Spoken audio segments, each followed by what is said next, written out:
মিনহা খালাকনাকুম, পড়েন মিনহা খালাকনাকুম ওয়া ফিহা নুঈদুকুম ওয়া মিনহা নুখরিজুকুম তারাতান উখরা।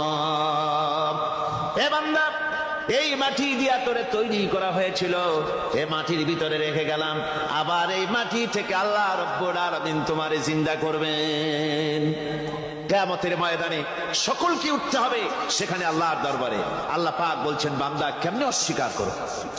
ইন কুনতুম ফি রাইবিম মিনাল বা'স ফাইন্না খালাকনাকুম মিন তুরাব। পরকালকে যারা অস্বীকার করো, কিয়ামতে উঠতে হবে, এটাকে কিভাবে অস্বীকার করো? চিন্তা করে দেখো, তুমি নিষ্প্রাণ মাটি ছিলে, সেই মাটি দিয়েই আমি তোমাকে তৈরি করেছি।